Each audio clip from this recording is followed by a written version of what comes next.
Although the two Koreas failed to reach an agreement at their second round of working-level talks on Wednesday, they will meet again on Monday as they try to normalize operations at the jointly run factory zone in the north. For more on Wednesday's meeting and what to expect down the road, we now connect to our Unification Ministry correspondent Hwang Sung-hee at the Arirang News Center. Hello there, Sung-hee. Good evening, guys. Sung-hee, let's first go over what stood in the way between the two sides from reaching an agreement last night. Right, the two Koreas were tackling much more complicated issues on Wednesday than they were at their first meeting. At their first round of working-level talks on Saturday, they agreed in principle to restart operations at their joint business park. Now, on Wednesday, the two sides were trying to figure out just how to go about doing that, but they remained far apart on the issue.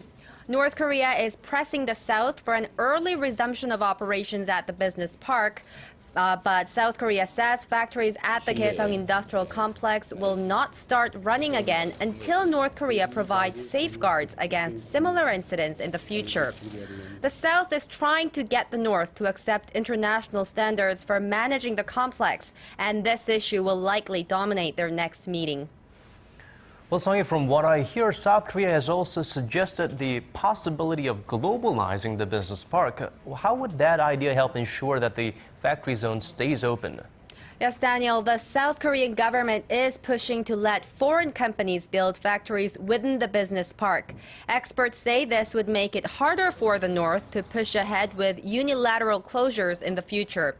The idea was first introduced by South Korean President Park Geun-hye back in March, even before the North unilaterally closed the complex. Now, she said if the Kaesong complex becomes internationalized with foreign factories, North Korea will not be able to do things that are intolerable under international standards.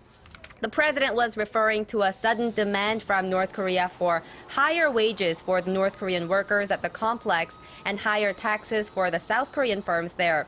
However, the North reportedly opposed the idea of inviting foreign companies to the border town, saying it is a criminal plot to help spread capitalist influence to undermine its socialist political system. All right, so difference in views there. Sung-hee, on a separate note, while the two Koreas were engaged in negotiations on the Kaesong complex, North Korea made a new proposal for reviving more inter-Korean projects. Now, this is not an overture, if you will. What could possibly be running through the mind of North Korean leader Kim Jong-un at this point? Well, Kanyang, North Korea proposed holding two separate sets of working-level discussions next week, one covering the reopening of the Mount Kumgang Resort in the north and the other on the resumption of reunions for families separated during the Korean War. The South declined the North's proposal for talks on July 17th on the reopening of the resort and only agreed to discuss family reunions at talks on July 19th. Some say that by opening talks with the South and trying to mend inter-Korean ties, North Korea may be trying to prove to China, its closest ally and biggest economic benefactor, that it is on its best behavior. Now, China has recently joined the United States and South Korea in condemning the North for its nuclear program. Well, as you said, South Korea only agreed to one of the North's proposals to hold talks on reviving family reunions. What's the logic behind that?